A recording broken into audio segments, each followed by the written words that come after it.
सभी को मेरा नमस्कार। संस्कृत ऑनलाइन चैनल पर आप सभी का बहुत बहुत स्वागत है। आज के इस वीडियो में हम 7वीं कक्षा का चौथा पाठ हास्य बाल कवि सम्मेलनम, इस पाठ का संपूर्ण अभ्यास, पाठ के सभी प्रश्नोत्तर इस वीडियो में हम हल करेंगे आज। तो सभी बच्चे वीडियो को पूरा देखें और अच्छे से सभी प्रश्नों को हल करें, वह अपनी उत्तर पुस्तिका में भी लिख लें। शुरू करते हैं पाठ का अभ्यास। देखते हैं पहला प्रश्न। उच्चारणम कुरुतः, उच्चारण करना है पहले। ऊपरी, इसको हम सिंपल बोलेंगे ऊपरी, ठीक है। ऊपरी नहीं बोलेंगे क्योंकि इसमें छोटा ऊ है, तो ध्यान देंगे इसके उच्चारण पर। आगे है अधः, आगे है उच्चई, नीचई, बहि, अलम, कदापि, अंतः, पुनः, कुत्र, कदा, एकदा। तो ये उच्चारण आप सभी को घर पे खुद करके देखना है। मैंने सिर्फ आपको एक बार अभ्यास कराया है। इस प्रश्न को बच्चे खुद घर पे करके देखें। अगला प्रश्न देखते हैं। प्रश्न 2। मंजूषातः अव्यय पदानि चित्वा वाक्यानि पूरयतः, मंजूषा से अव्यय पदों को लेकर के वाक्य पूरे करने हैं। देखते हैं अव्यय कौन कौन से हैं। अलम बस, अंतः अंदर, बहि बाहर, अधः नीचे और ऊपरी ऊपर। तो पहला है वृक्षस्य डैश खगाः वसन्ति। अब वृक्ष के कहाँ पर पक्षी रहते हैं? ऊपरी, तो ऊपर रहते हैं। अगला ख डैश विवादेन, विवाद क्या होता है? झगड़ा। तो उसके लिए हम क्या कहते हैं कि झगड़ा मत करो। अलम विवादेन, की बस करो झगड़े को। गह वर्षा काले गृहात डैश माँ गच्छ, वर्षा काल में घर से कहाँ नहीं जाना चाहिए? बहि बाहर, माँ गच्छ मत जाओ। अगला है घ मंचस्य डैश श्रोतारः उपविष्टा सन्ति, मंच के अधः नीचे ही बैठते हैं श्रोतारः सुनने वाले।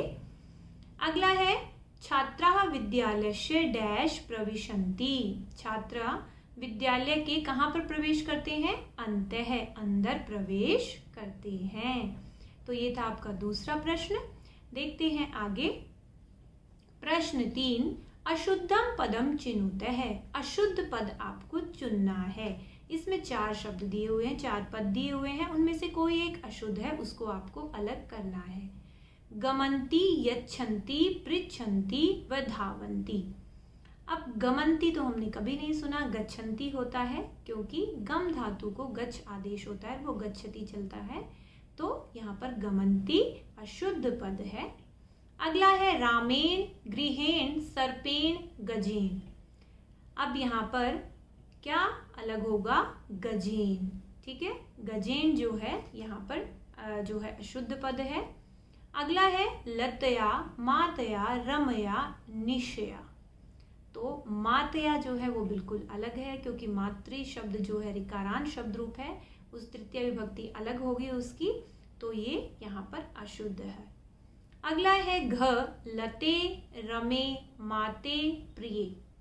तो यहाँ पर लते, रमे, प्रिय ये सब ठीक है, क्योंकि आकारांत है ये, तो सबका संबोधन में यही होगा। लेकिन माते नहीं है, यहाँ पर अशुद्ध है, तो ये हमारा उत्तर होगा। अगला है लिखती, गर्जती, फलती व सेवती। तो यहाँ पर सेवती गलत है, क्योंकि वो आत्मनेपद की धातु है, वो सेवते करके चलती है। तो इस प्रकार हमारा जो तीसरा प्रश्न है यहीं पर समाप्त होता है। देखते हैं प्रश्न 4। मंजूषातः समानार्थक पदानि चित्वा लिखतः, मंजूषा से समानार्थक पद आपको चुन के लिखने हैं। आपको ये बॉक्स दिया हुआ है, मंजूषा दी हुई है। देखते हैं प्राप्य, प्राप्य का मतलब होता है प्राप्त करके, तो उसका समानार्थक क्या है मंजूषा में? देखते हैं लब्ध्वा, लब्ध्वा का अर्थ भी होता है प्राप्त करके। और आगे है कुशलाः, कुशल का अर्थ होता है निपुण, तो वही हम ढूंढेंगे इसमें दक्षः, दक्षः का अर्थ भी होता है निपुण, तो वो इसका समानार्थक शब्द होगा। हर्षस्य है हर्ष का, खुशी का, तो समानार्थक होगा प्रसन्नतायाः, खुशी का। देहस्य शरीरस्य, वैद्यम, वैद्यम का क्या होगा? चिकित्सकम। तो ये था आपका चौथा प्रश्न। आगे है 5वां प्रश्न।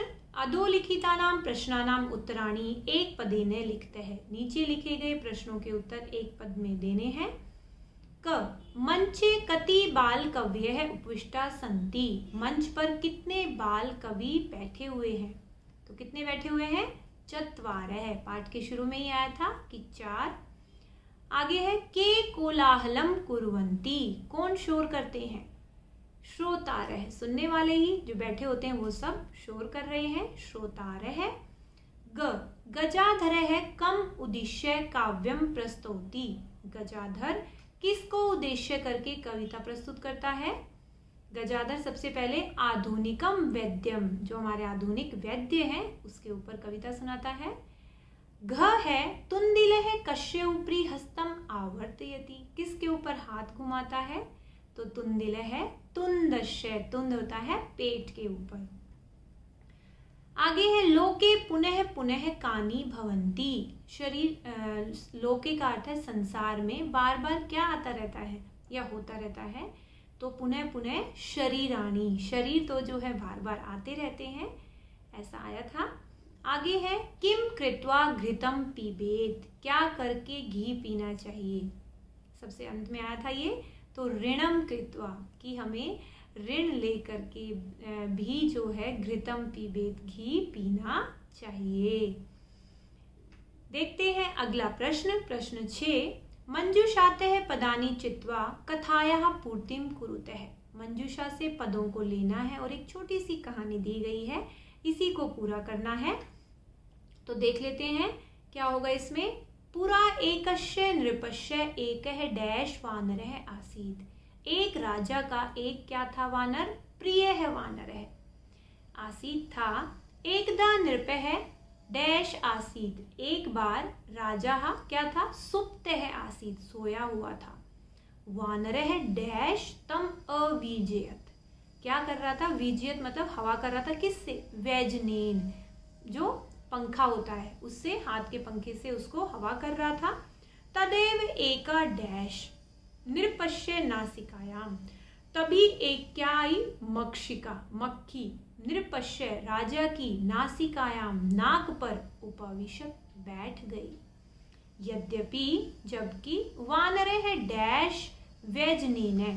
बंदर जो है डैश वैजनेन है, क्या करा था? वारम वारम, बार बार पंखे से ताम निवार्यति समय, उसको हटा रहा था। तथापि सा, फिर भी वह पुनः पुनः बार बार नृपस्य नासिकायामेव, राजा की नाक पर ही उपविष्टि स्म, बैठ रही थी। अन्ते सह मक्षिकाम हंतुम। अंत में वह मक्खी को मारने के लिए खड्गेन डैश प्रहारम, किसके साथ प्रहार किया? खड्गेन, तलवार से प्रहार किया। मक्षिका तो उड्डीय, मक्खी तो उड्डीय, उड़ करके डैश गता, कहाँ चली गई? दूरम गता, दूर चली गई। किंतु खड़ग प्रहारेण, तलवार के प्रहार से नृपस्य नासिका, राजा की जो नाक थी, डैश अभवत, क्या हुआ उसका? छिन्ना अभवत, कट गई। अतएव उच्यते, इसीलिए कहा गया है, मूर्ख जनैः सह डैश न उचिता। मूर्ख लोगों के साथ क्या नहीं करना चाहिए? मित्रता, मित्रता उचित नहीं होती है।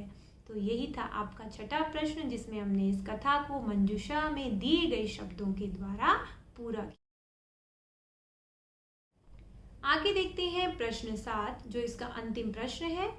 विलोम पदानि योजयत। विलोम पदों को जोड़ना है। पहले समानार्थक आया था एक प्रश्न इसमें, अब विलोम पद है, उल्टे अर्थ वाले जो हैं, जैसे अधः। अधः के सामने क्या आएगा? अधः होता है नीचे, तो इसका क्या होगा? ऊपरी होगा, ऊपर, तो अधः का ऊपरी।